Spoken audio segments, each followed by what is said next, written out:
Sunday സാലോമിലേക്ക് സ്വാഗതം. ഞാൻ Jose John Mallikassery. ട്രംപിന്റെ 20 പോയിന്റ് പ്രോഗ്രാം അതിന്റെ നിലയ്ക്ക് പുരോഗമിക്കുമ്പോഴും ഇസ്രായേലിന്റെ പ്ലാനുകളുമായി മുന്നോട്ട് പോകുന്നു എന്നുള്ളതിന്റെ സൂചനകളാണ് കണ്ടുകൊണ്ടിരിക്കുന്നത്. ഈ കഴിഞ്ഞ ദിവസം സൗത്ത് ആഫ്രിക്കയിൽ 153 പാലസ്തീനികൾ എത്തുകയുണ്ടായി. അവരോട് എത്തിയത് ദുരൂഹമായ സാഹചര്യങ്ങളിലാണെന്നാണ് സൗത്ത് ആഫ്രിക്കൻ അതോറിറ്റീസ് പറയുന്നത്.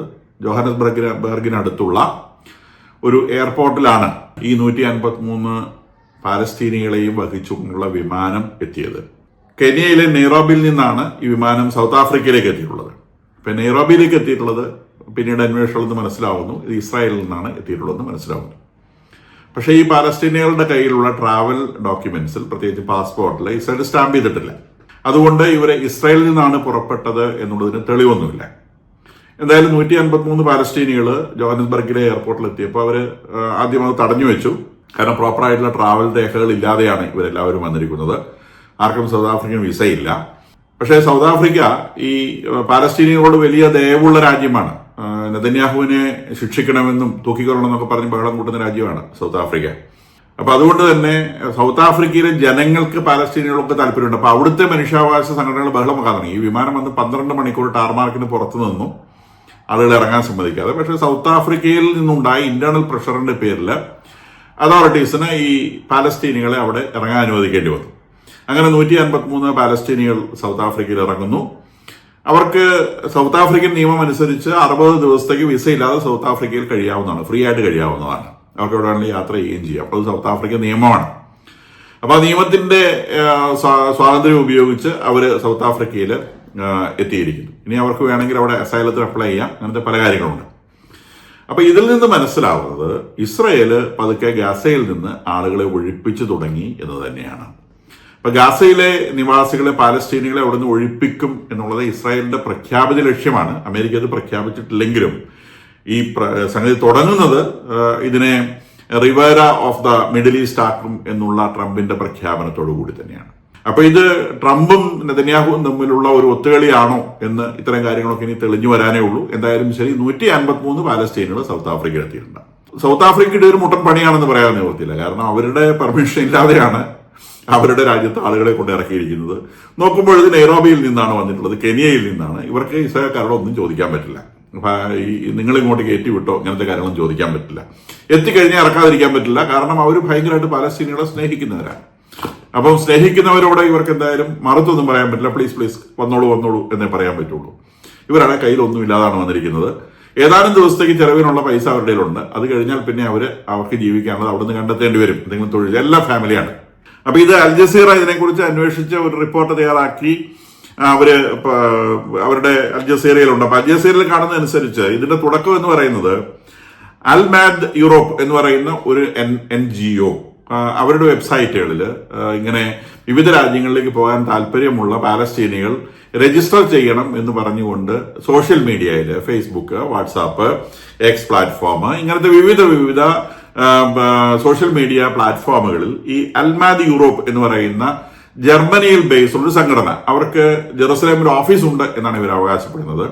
അപ്പൊ ഓൺലൈനിൽ തന്നെ ഈ ഗാസ വിട്ടുപോകാൻ താല്പര്യമുള്ള ആളുകൾക്ക് രജിസ്റ്റർ ചെയ്യാം. ലക്ഷക്കണക്കിന് ആളുകൾ രജിസ്റ്റർ ചെയ്തിട്ടുണ്ട് എന്നാണ് പറയുന്നത്. അപ്പൊ അവർക്ക് അതിനകത്ത് കൊടുക്കുന്ന ഓപ്ഷൻ, നിങ്ങൾക്ക് പോകാൻ, നിങ്ങൾ ഇപ്പോൾ എന്ത് ചെയ്തുകൊണ്ടിരിക്കുന്നു, നിങ്ങളുടെ എഡ്യൂക്കേഷൻ ക്വാളിഫിക്കേഷൻ എന്താണ്, ഏതൊരു തൊഴിലാണ് നിങ്ങൾക്ക് ചെയ്യാൻ താല്പര്യമുള്ളത്, നിങ്ങൾക്ക് ഏത് രാജ്യത്തേക്കാണ് പോകാൻ താല്പര്യമുള്ളത്, ഇത്രയും കാര്യങ്ങളാണ് അതിനകത്ത് ചോദിച്ചിട്ടുള്ളത്. ഭൂരിഭാഗം പേര് നമുക്ക് പ്രതീക്ഷിക്കാവുന്നതുപോലെ യൂറോപ്യൻ രാജ്യങ്ങളിലേക്ക് പോയാൽ അവിടെ സുഖമായിട്ട് ജീവിക്കാമല്ലോ. ക്രിസ്ത്യാനികൾ മുതത്തേറെ ജീവിക്കാൻ നല്ല സുഖമാണല്ലോ. അങ്ങനെ ഒരു ഓപ്ഷനാണ് അവർ കൊടുത്തിട്ടുള്ളത്. പക്ഷേ യൂറോപ്യൻ രാജ്യങ്ങളിലേക്കുള്ള ഓപ്ഷൻ ഇല്ല, അത് വെട്ടി. ആഫ്രിക്കൻ രാജ്യങ്ങളിലേക്കും ഏഷ്യൻ രാജ്യങ്ങളിലേക്കുമാണ് ഓപ്ഷൻസ് അനുവദിച്ചിട്ടുള്ളത്. ഇപ്പോൾ ഇവിടെ പോയി ഇറങ്ങിയിട്ടുള്ള ആളുകൾക്ക് കിട്ടിയ option south Africa, Indonesia, Malaysia, ഈ 3 രാജ്യങ്ങളാണ്. അപ്പൊ അവർ കൊടുത്ത ഓപ്ഷൻ ഈ 3 രാജ്യങ്ങളെ അവർക്ക് ഓപ്ഷനായി കിട്ടിയിരുന്നുള്ളൂ. അങ്ങനെ ഇവരിപ്പോ സൗത്ത് ആഫ്രിക്കയിൽ എത്തിപ്പെട്ടിരിക്കുകയാണ്. അപ്പൊ ഇതില് പിന്നെ ഇവരുടെ യാത്ര, ഇവര് ഗാസ റീജിയനിലുള്ളവരാണ്. ഏകദേശം $1400 മുതൽ $2000 വരെയാണ് ഒരാൾക്ക് ഫീസ് ഈടാക്കുന്നത്. $1400 to $2000 പെർ ഹെഡ്. അത് കുട്ടികൾക്കും അങ്ങനെ തന്നെയാണ്.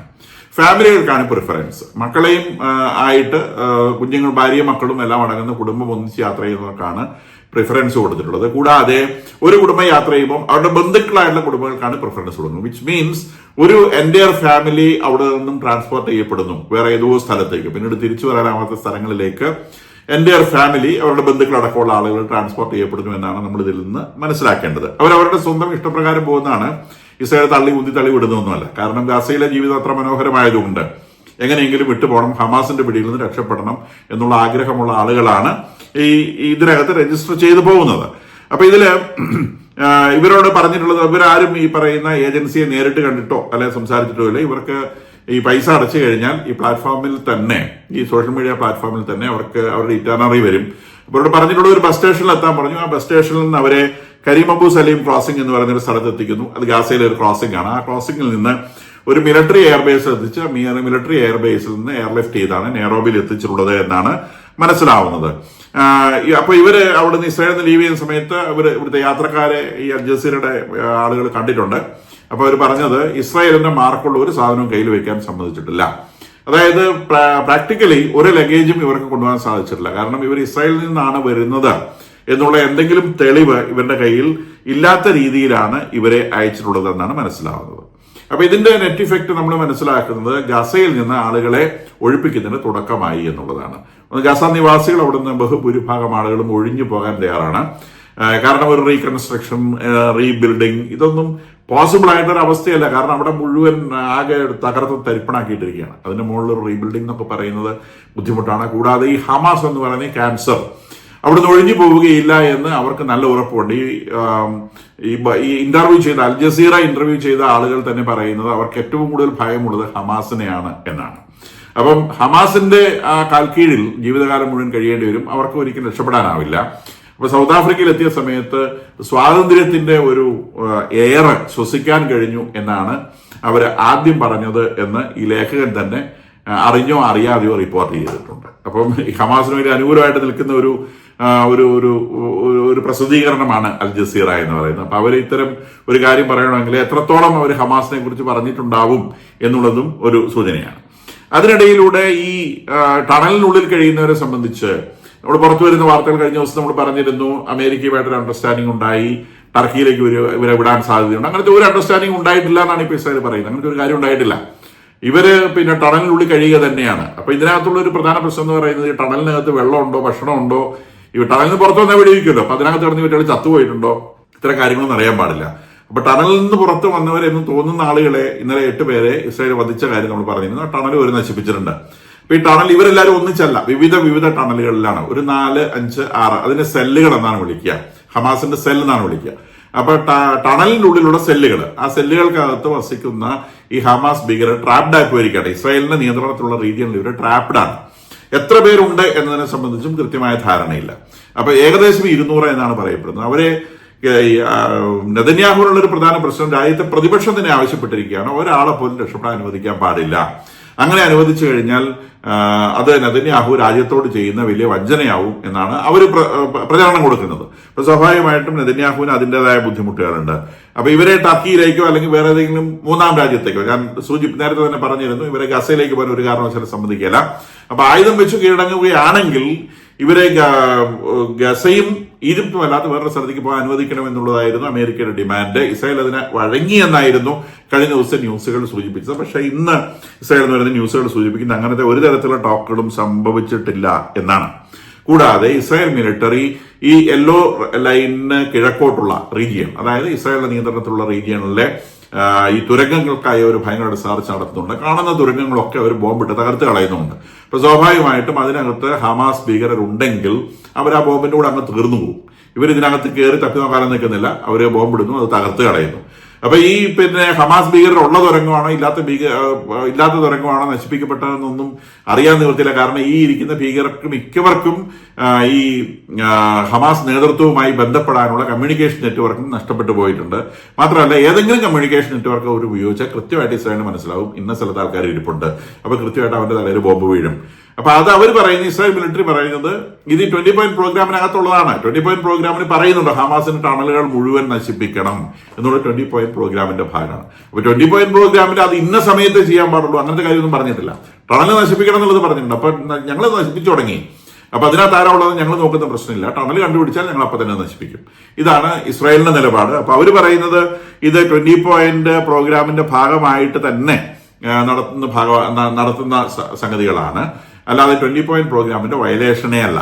ഇപ്പൊ 200 ഹമാസ് ഭീകരർ, 200, 250, 500 എത്രയാണെന്നുള്ളത് അറിയാൻ പാടില്ല, തുരങ്കങ്ങളിൽ അടയ്ക്കപ്പെട്ട് കിടക്കുന്ന ഹമാസ് ഭീകരരെ സംബന്ധിച്ച് ഒന്നുകിൽ അവർ അതിനകത്ത് പട്ടിണി കിടന്ന് ചാവും, ഇല്ലെങ്കിൽ ഇസ്രായേലിന്റെ ബോംബ് അവരെ വന്ന് ചൂടും. ഈ ഒരു അവസ്ഥയാണ് ഇപ്പോൾ ഉള്ളതെന്നാണ് മനസ്സിലാവുന്നത്.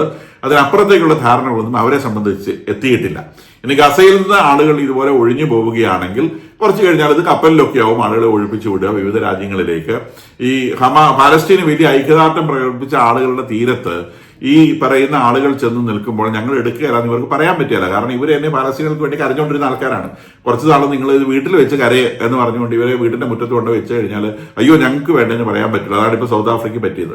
അങ്ങനെ മുഴുവൻ ഈ ഗാസക്കാരും ഗാസയിൽ നൊഴിഞ്ഞു പോയാൽ പിന്നെ തുരങ്കത്തിനകത്തിരുന്ന് കരയുന്ന കുറെ ഹമാസുകാർ മാത്രമേ ഗാസയിൽ ഉണ്ടാവാൻ സാധ്യതയുള്ളൂ എന്നാണ് ഇപ്പോഴത്തെ അവസ്ഥ വെച്ച് നോക്കുമ്പോൾ മനസ്സിലാവുന്നത്.